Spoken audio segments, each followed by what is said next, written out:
Good afternoon, everyone.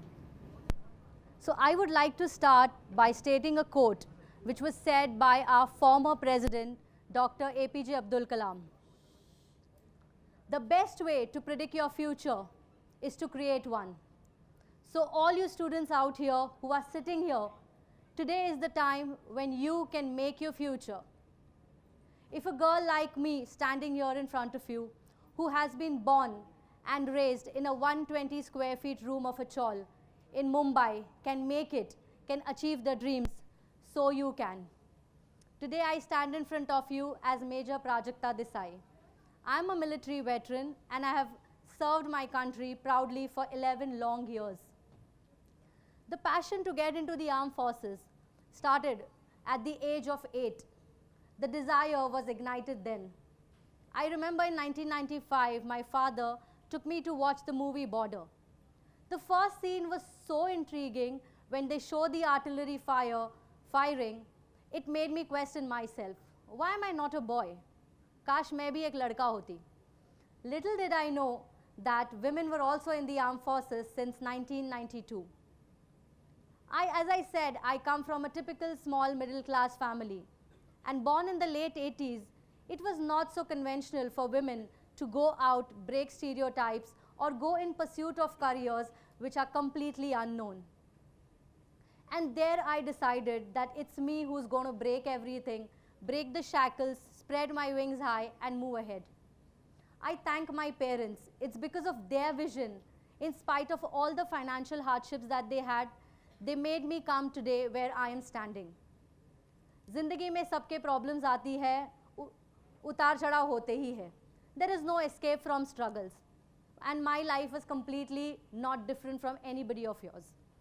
I remember as a child, my father had undergone a major financial problem. I remember he starting his life with merely 28 rupees in his hand.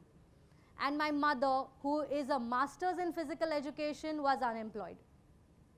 Seeing their plight as the eldest child in the family, I thought it is my moral obligation or my moral responsibility that I need to participate in their struggles.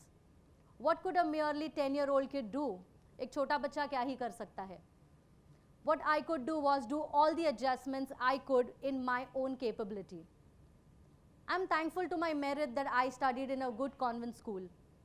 But yes, there came a lot of struggles with that as well. My parents couldn't afford a fee of ₹1,000 back in those days. I remember altering my uniforms for next 5 odd years thanks to my petite size that I did not increase much, that I wore the uniform continuously for 5 years without asking my parents to make one. And even those black shoes that we wear in school, I remember buying all weather ones which just costed us 20 rupees. I did not buy new books. I requested the seniors in my school to give me the old ones. Even for the matter of notebooks that we have, I remember tearing the pages of the old ones and adding and getting it binded. This is the best I could do as a child. As I came in high school, I realized that I can, push in a little more towards them.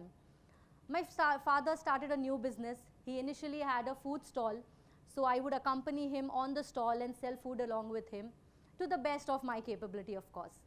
Then my father ventured on to make agarbattis and all religious products. He would go outside ashrams and satsangs to sell it. And I remember when I got big, like at the age of 12 to 14, I used to go to the market, buy all the raw materials, make the agarbattis, go all the way to the ashram to give it to my father, and stand also on the road to sell it along with him. My mother managed to get a job in school, but of course it was not a permanent one. So whatever struggles we had, we could manage. And because I had younger siblings, I knew that my parents did not have enough to give it to all the 3 children of us. I started even giving tuitions at the age of high school. I used to give it to small primary kids, and I remember earning 150 rupees per student. School went on fine. Then I moved on to college. I'm again lucky enough to make my merit into Ram Narayan Ruia College, one of the best colleges in Mumbai. Being in that college, I knew that I can go and pursue my career. Because I knew अगर ये चीज़ें चलती रहेगी तो मैं मेरे माँ बाप को इस सिचुएशन से कभी बाहर नहीं निकाल पाऊँगी. एक छोटा बच्चा था 10 साल का जिसने ये तय कर लिया था कि ज़िंदगी में कुछ भी हो, जब तक मेरे हाथ पैर सलामत है मैं इन चीज़ों को टर्न अराउंड करूँगी, मैं अपना भविष्य खुद बनाऊँगी, मैं अपना करियर खुद बनाऊँगी। मैंने कॉलेज में एनसीसी किया for 3 years because NCC gives you an insight of how you can become an army officer or what can happen when you dream of having a goal in the armed forces. And of course it was free of cost again.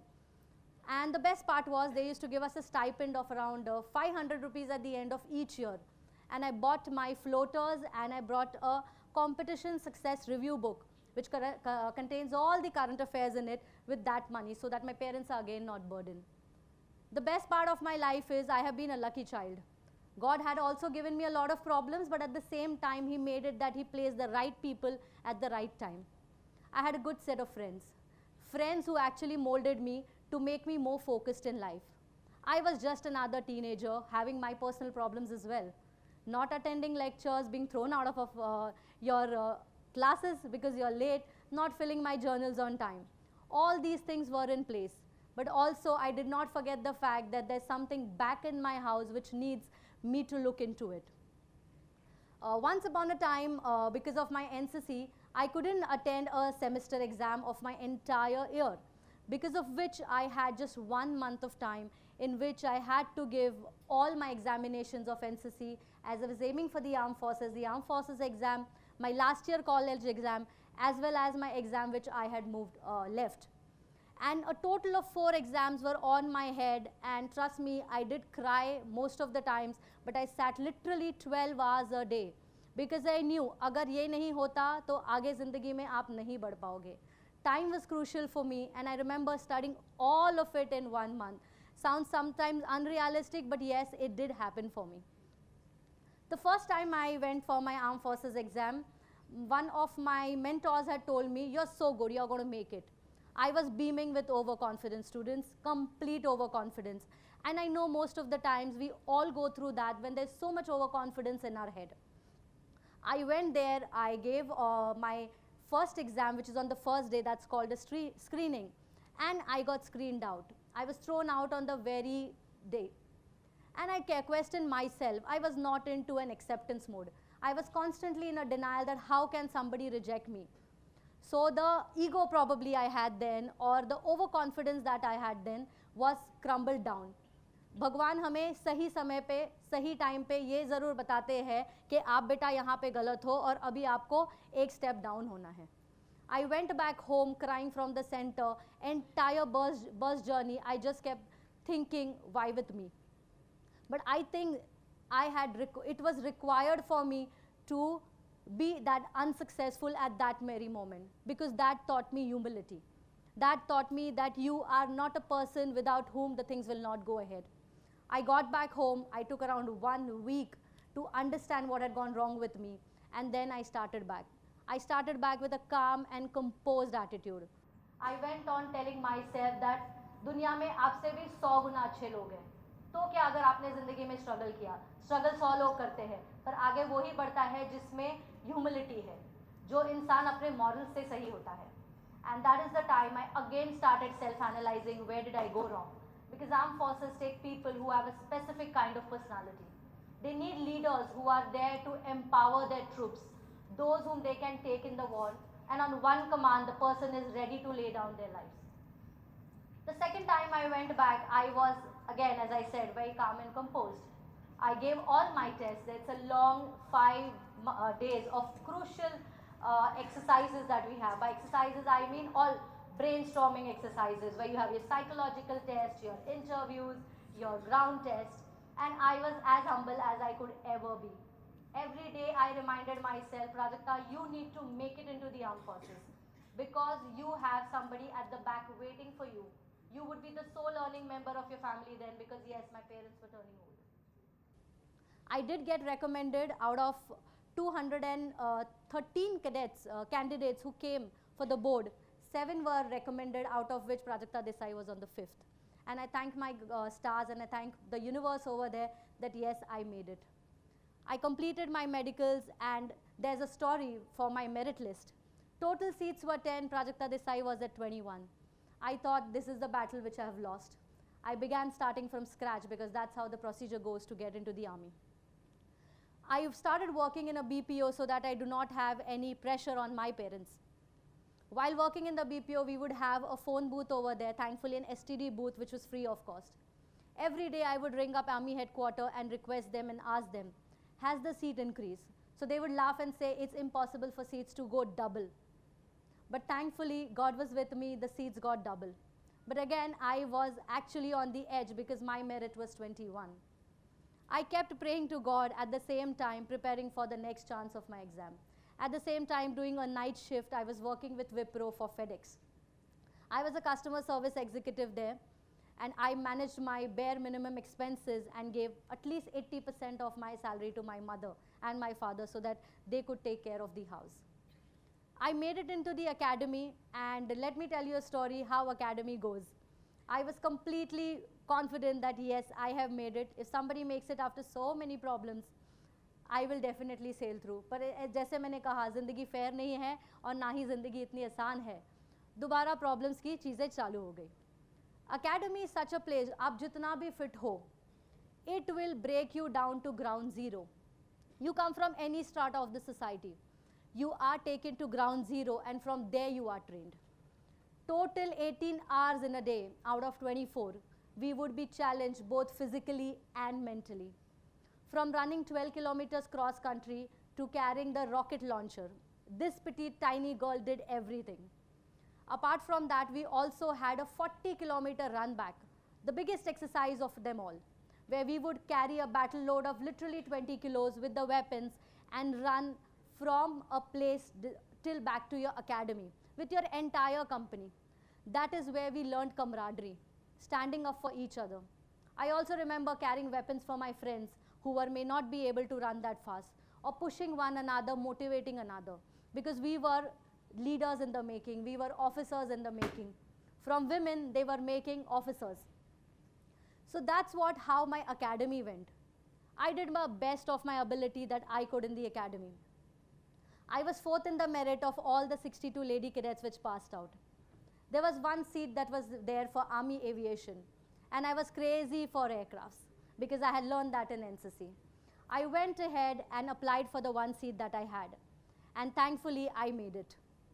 There were 250 cadets who passed out from our academy, both gentlemen and lady cadets. I was 17th in my merit, and thankfully I got it through Army aviation, and my dream had come true. Academy is altogether a different ball game. आप जितना भी सोचो आपको वो चीज़ आती है, आपको कुछ अलग ही दिखाई देगा. आपको इतना if I would put it forward, आपको इतना mentally wire किया जाता है that you don't have that attitude of giving up. Your legs pain, there are cramps in your leg. Still you keep running, still you keep cycling. Our day used to start as early as 4 o'clock, and our parade used to begin at 6. We never had the opportunity to even go a second late over there, because going even a second late entails you to take punishments. And punishments, there's a very fancy word in the army for punishments, and that's called ragda. So we used to have a lot of ragda throughout our entire session. But one thing that kept every cadet, including me, going on is that after all this pain, this physical, mental, all the pain that we are going through, after 1 year, we will be having stars on our shoulders, and we will be called lieutenants. The passing out parade is the only thing that keeps a person going into the academy. We wear kneecaps, we apply oils to our legs just for our arms and limbs to be strong, so that we go ahead and do every activity that is required to be done in the academy.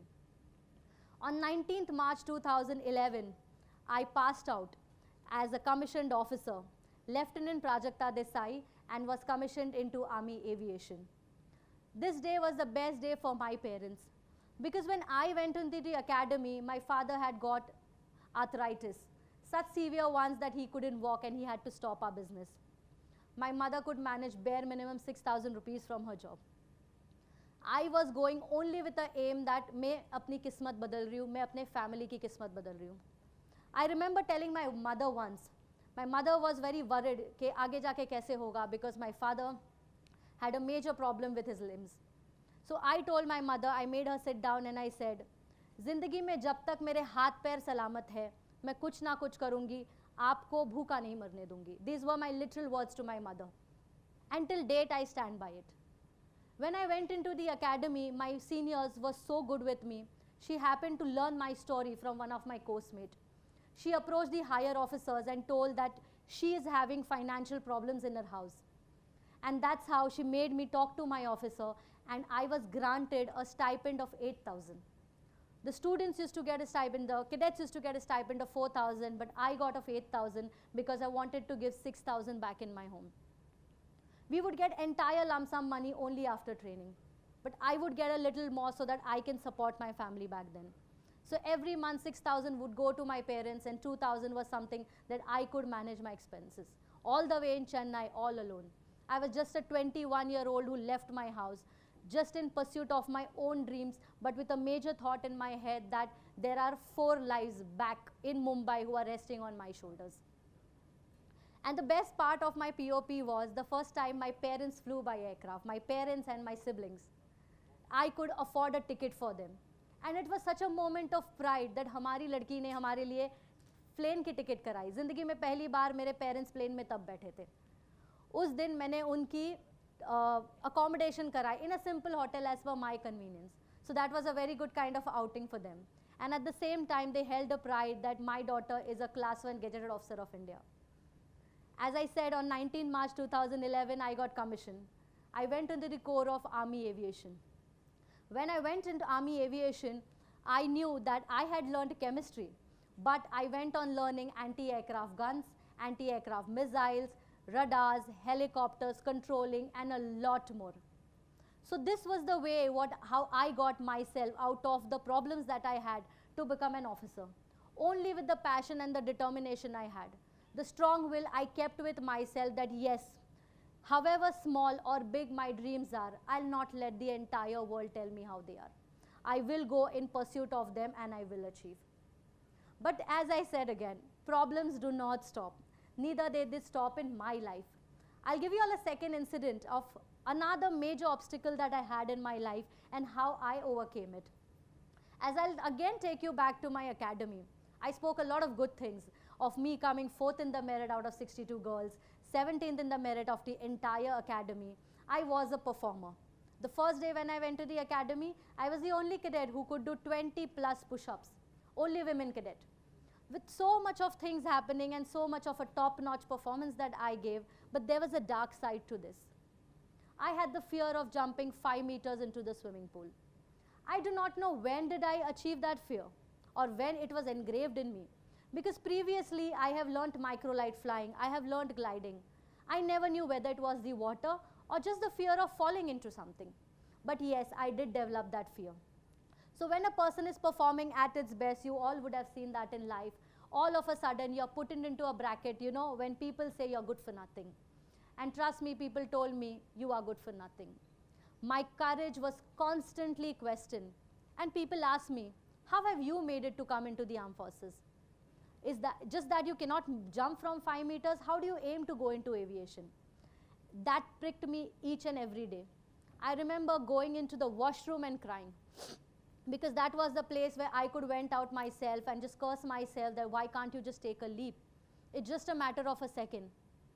The fear got so strong that each time I was standing on the pool, I couldn't jump and I just froze. My mom wrote me letters, my best friend wrote me letters. For that matter, even my husband, then who was training, kept writing me letters. My instructors were supportive. But at the same time, this is linked to one of the most important officer-like qualities is courage. If you don't have the courage to take a step, if you don't have the courage to make decisions, are you even worthy of being an officer?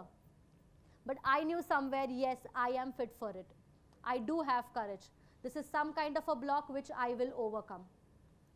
I knew of all the problems that I had in my life. I knew how much painful the problems were. What did I do? When in my study period, I wrote a line on my desk which said 15 years or 15 seconds of your life. If you all remember my story, I told you where I started from. From selling agarbattis on the road with my father to getting commissioned into the army. I knew I cannot let this thing go.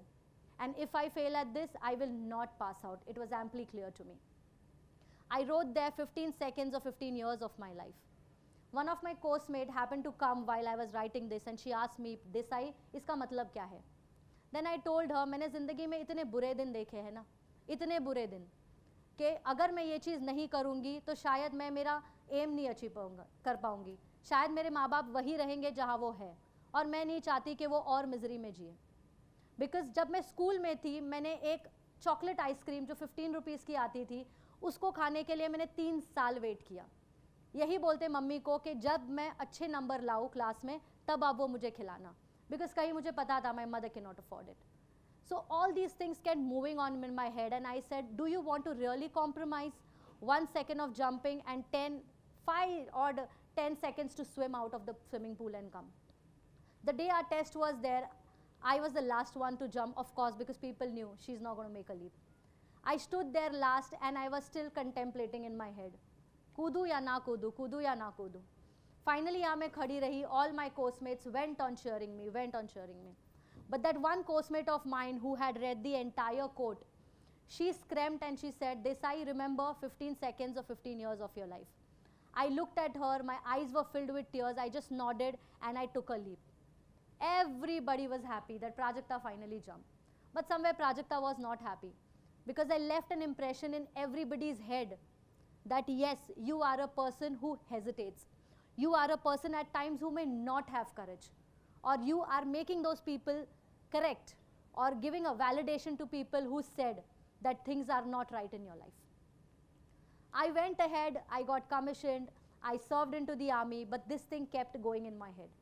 I knew my course-mates, the people whom I served with, will not know Prajakta because of what a performer she was in the academy, or she was the only one who got into army aviation. But they will remember she was the girl who stood on the 5-meter jump and kept crying. It took me 9 odd years to make up my mind that I need to overcome the fear. And I thought of giving an amplified reply to myself and even to the entire world. In 2019, I went to New Zealand with my husband to learn skydiving. I know so many of you all would be thinking, how foolish is that? A person who cannot jump from 5 meters wants to go up in the air 13,000 feet and jump from a completely functional aircraft. But yes, ladies and gentlemen, I did that. I had a lot of fear, but the fact that I removed the tickets for New Zealand, went all the way over there. On 16 January 2019, we had complete 1 day of training.